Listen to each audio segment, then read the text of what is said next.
Using Bitcoin as a savings tool will mean that you eventually never have to worry about money again. Because at some point, no matter how much money you put into Bitcoin, at some point that amount of money will be worth so much that all of your expenses will be paid for. You won't have to worry about having to pay for the things that you need on a day to day basis, your food, your shelter, your clothing. And in this video, I want to go through the numbers showing you why I think that this is going to be the case. Let's get started. I'm going to start with my compound interest calculator that I created here. The link is in the description below. If you want to download it, just go to File, Download, Microsoft Excel, and you can change the numbers however you want to. What this spreadsheet shows you is the future price of Bitcoin and how much Bitcoin you'll have based on a certain investment over a certain period of time. So, for example, let's say you were to put $3,000 per month into Bitcoin for the next 10 years. How much Bitcoin will you have if Bitcoin grows at 20% per year? You'll see here 2035, you'll have 1.59 Bitcoin worth $1.12 million. And Bitcoin's price would be $702,000 at that point. Now, keep in mind that the number has moved from here. It was at 113,500 last week when I made my video about how we're finally entering that parabolic zone. Today, Bitcoin is at about $118,500. So 118,500. So I'll update that here. You'll see here that this number has changed. The way that compounding works, and keep in mind that I've had a lot of people who book one-on-one meetings with me and they don't know what compounding means. So the way that compounding works is that whatever the price of Bitcoin is today, that number is going to increase by 20%. And then in the future years, not only will you get an increase on the initial price of Bitcoin, let me just close this. Not only will you get an increase in the initial price of Bitcoin, but also the amount that it's grown by. So in this case, your $118,500 price in the first year would be $142,200 in the second year if you add 20%. In the third year, it would have gone to $170,640. And you'll notice that the growth from year 2 to year 3, so 142,200 to 170,640, is actually bigger than the growth from 118,500 to 142,200. And again, the reason for that is that the difference between these two is also growing. And this is why most people can't comprehend compounding, because not only do you get growth on your initial investment, but you also get growth on the growth on that investment. This is part of the reason for the quote that compounding is the eighth wonder of the world. It's because compounding can take you to places where you may not even have imagined over a very short period of time. So with Bitcoin, what we see here is that in this first period, it's growing by about 24,000. We can see here in this period here from 2030 to 2031, it grows from 294,865 to 353,839. That's a growth of almost $60,000. And then we can see at one point, Bitcoin's price is growing by $200,000 per year. Then at some point, it's growing by $1 million per year. So 5.4 million to 6.5 million. And that's because of compounding. So $5.45 million grew at 20%, you would have $6.54 million. If you keep adding the same amount of money to your Bitcoin stack over time, you're going to see that the growth of your stack is slowing down. So you can see here in column D, the fiat balance is growing pretty quickly, while the Bitcoin balance is not growing that quickly. So the amount of Bitcoin that you're adding is decreasing over time. And this is a result of the purchasing power of your $3,000 decreasing. So over time, you're able to buy less and less Bitcoin because you can see here, the price is going up. So if you have $3,000 per month to invest into Bitcoin when the price is $118,500, you'll get 0.3 Bitcoin in the year. If it goes to $142,000, you only get 0.25 Bitcoin. And you can see here, 2037, when Bitcoin's at $1 million at a 20% growth rate, you'll only be able to get 0.034 Bitcoin for the same amount of dollars. And I have this chart here that shows you exactly what the growth of your Bitcoin stack will look like, the nominal value of your Bitcoin stack. So the amount of Bitcoin that you have. In dollar terms, it'll keep rising, but in terms of Bitcoin, it'll keep falling. And I added a couple of charts to just illustrate this a little bit better to show you what the trend looks like. The amount of Bitcoin that you're adding to your portfolio keeps decreasing and decreasing, but the amount of Bitcoin that you already have is going to keep increasing in value. So your current income buys less Bitcoin than it did 4 years, 8 years, 10 years ago. But your savings, the income that you put away for the future, will continue to buy more and more of the things that you want, because if we assume that the world continues to use US dollars, then you can get more and more US dollars for your Bitcoin, and you can use that to exchange for whatever you want to. If we assume that the US dollar is going to collapse, I think that this annual return rate would have to be much, much higher. So, what you're going to see here is if I change this from 20% to 40%, you're not going to just see a double in the fiat value of your Bitcoin. You're going to see a much bigger growth. You're going to see it increase significantly more than that. We'll take a look at these numbers on column S here. This just gives you the numbers. The other side gives you the trend, and it gives you the year to year figures. This is something that you need to understand about compounding. If the growth doubles, then you're going to see a much bigger return than just double. So if you go from investing in the stock market where you get a 10% return to Bitcoin and you get a 20% return, the difference is going to be much bigger than just double. The same investment will give you a much bigger final portfolio value. So if you invested $3,000 into the stock market at a 10% growth rate, you had 10 years to let it grow, you would end up with $614,000. And like I showed you before, if you did the exact same thing with Bitcoin, you would end up with $1.12 million. This is a growth of $761,000, while in the stock example, you would only have a growth of $254,000. And you have to understand that 20% growth on Bitcoin is extremely conservative. I think the return is going to be much higher than this. So if you were to buy Bitcoin, why is it that it's going to make it so that you're never going to have to worry about money again at some point? It's because Bitcoin's growth is much faster than the inflation rate. Whatever the inflation rate is, Bitcoin's growth is going to be much faster. So if you save in Bitcoin, your cost of living is going to decrease over time. You're going to see that you're going to spend less on the things that you want rather than having to work harder to get the same product. You're going to have to do a lot less work on a Bitcoin standard if you save in Bitcoin, because your Bitcoin is going to do the hard work for you. So your Bitcoin is going to make it so that you never have to worry about money again, because it's going to increase in purchasing power automatically. In this example, I used $5,000 as your monthly expenses and a 5% cost of living increase every single year. You're going to notice that your annual expenses go from 60,000 to eventually 100,000. Then they go to 200,000. We can see here in 2050, they're at 200,000. In 2058, they're at 300,000. Something else you'll notice here is that it takes less time for your expenses to increase by $100,000. You can see here, it took from 2036 to 2050. That's 14 years to go from 100,000 to 200,000. But then it took only 8 years, 2050 to 2058, to increase another $100,000. And then the next $100,000 we can see here from 2058 to 2064, actually another 4 years. And then the next one should be shorter. You can see here, it went from 2064, it went from 402,000 in 2064 to 513,000 in 2069. So 5 years between those two $100,000 increases. And then we can see here again, 2069 to 2073, another $100,000 increase. No matter how much fiat you save, if you put it into a bank account, you're not going to be able to keep up with this, because if you save in a checking account, you're going to get 0.1%. Your savings are going to increase in value. You're going to see pennies in increases, but your expenses are going to increase by thousands of dollars each year. Fiat currencies are designed to make you worry about money, to make you want to go to work, to pay taxes. Fiat currencies are designed for that. You can't relax on a fiat currency standard. You're going to be grinding no matter what. If you save in fiat, you are going to be broke for the rest of your life. Now let's take a look at what happens with Bitcoin. Over time, you're going to see that your expenses decrease because your Bitcoin's increasing in purchasing power. The world is deflationary if you save in Bitcoin. And keep in mind that this is only with a 20% return. So in the first year, you're going to be spending about half a Bitcoin, $60,000. Today, Bitcoin's about $120,000. You're going to be spending about half a Bitcoin.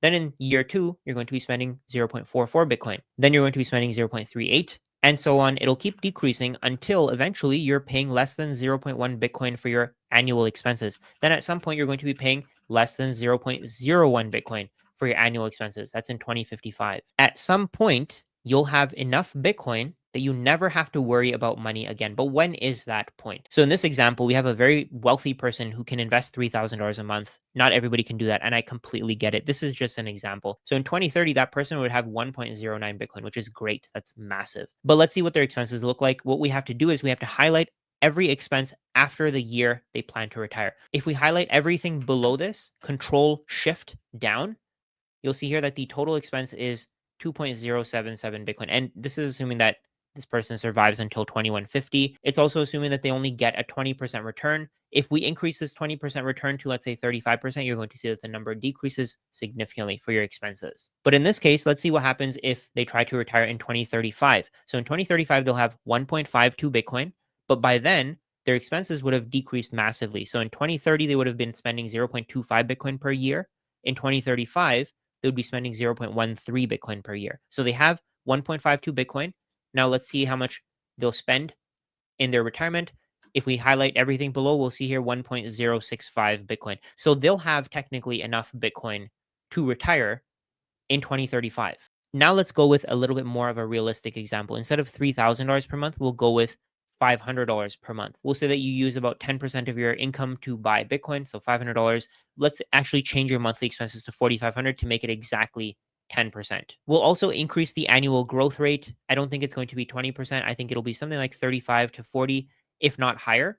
And if fiat goes into this massive collapse, we can see 80, 90, 100% because fiat currencies can lose 50% per year to Bitcoin because Bitcoin is so much better. So let's go with a 35%, still conservative, at least in my opinion, return. If you keep buying $500 worth of Bitcoin every single month, in 2030, you'll have 0.15 Bitcoin. Your expenses per year would be 0.129 Bitcoin.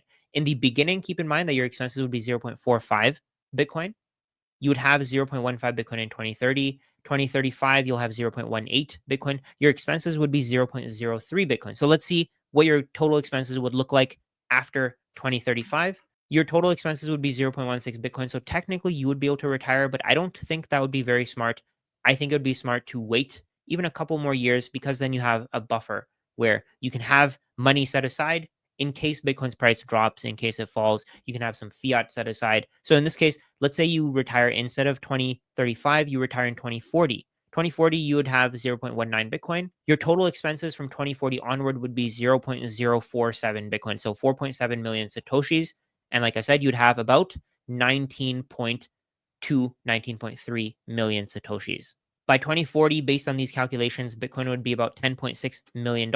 Now let's go with a little bit of a higher return because I do think that eventually Bitcoin will replace fiat. Bitcoin is so much better than fiat that eventually everybody on earth will want it. They won't want to be paid in fiat because fiat currencies are fake money. The US dollar isn't real money. It can be printed out of nothing, while the things that you're exchanging for it can't be printed out of nothing. You can't print your skills, you can't print your time, you can't print your energy. So let's say Bitcoin grows at 70% per year. And I think that's possible. I really do. We'll see here that by 2033, Bitcoin will be worth $8.2 million. You'd have 0.12 Bitcoin. Your expenses would already be below a million Satoshis per year. You'd have 12 million Satoshis. Your expenses would be below a million Satoshis a year. So if we just scroll all the way down, you'll see here your total expenses over the next 100 years, if you survive 100 years from 2033, if you survive another 100 years from then, you'd be spending only 2.5 million Satoshis. And this is the value of saving in the best form of money in the world. Fiat currencies will continue to lose value over time. And if you save in them, you're giving away your purchasing power. You're giving it to someone so that they can spend it for you. If you put your money in a bank account, it's not like it just sits there. They use it, they spend it, they lend it to other people, and they earn more money than they give you. That's how the business of banking works. So your goal here should be to stack as much Bitcoin as you can, even if it's a few dollars, even if it's a few pennies.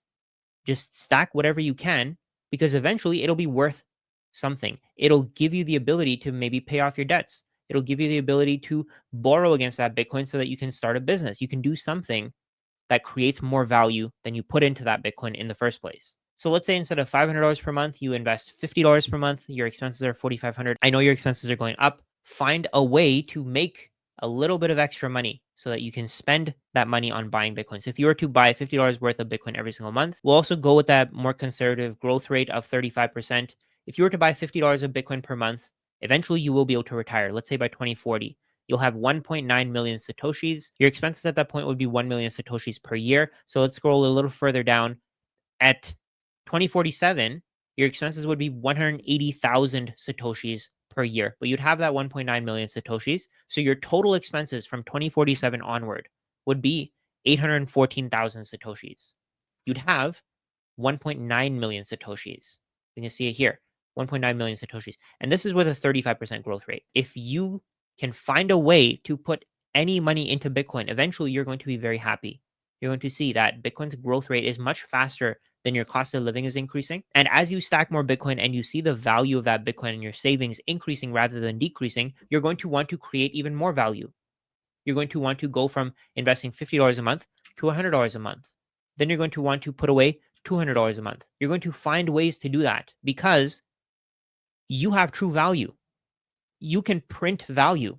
You know how your government can print money and they say it's valuable? You can print actual value.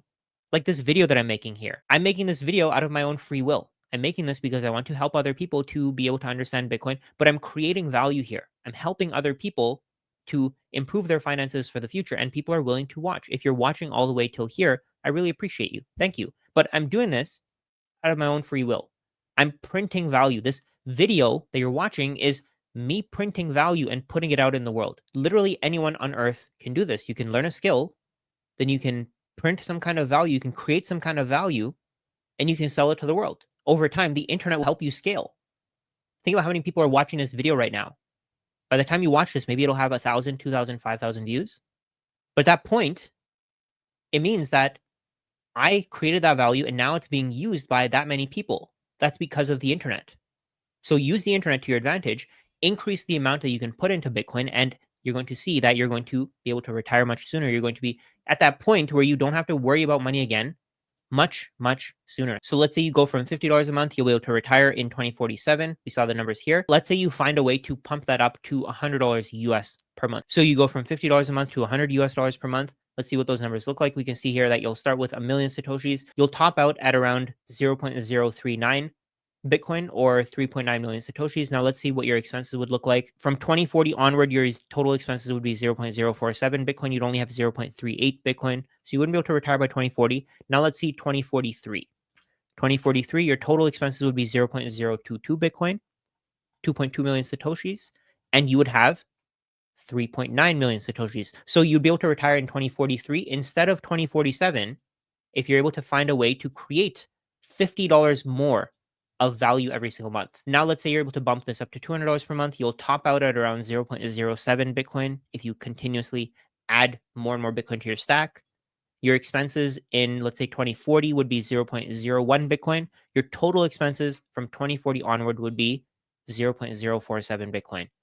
That means that you can retire 7 years earlier than if you were to save $50 per month. So $50 per month will get you somewhere, but $200 per month will get you there even sooner. My point here is that you should create value and put it into Bitcoin because Bitcoin is the best way to save for the future. If you can put $50, $100, $200 a month into Bitcoin, you're going to do extremely well over the next 5, 10, 15 years. Over the next decade, this video is going to age extremely well. Bitcoin is going to give you a much higher return than 20% per year. I think it could pass that 35% per year that I mentioned. And the people who save in Bitcoin are going to benefit from this. They're going to see that their purchasing power is increasing and they have to work less to be able to spend the same amount of money because their Bitcoin is carrying the weight for them. If you combine everything that I said with even decreasing your expenses, maybe cut out some convenience costs, maybe cut out the food delivery, put that money into Bitcoin, you're going to be able to retire even sooner. Your goal here shouldn't necessarily be to retire. It should be to become work optional. So you have the choice to retire if you want to. Let's say you hate your job, you can actually leave it. If you found value in this video, I would really appreciate it if you leave a thumbs up. And if you share it with your friends and family, it's free for you, really helps me.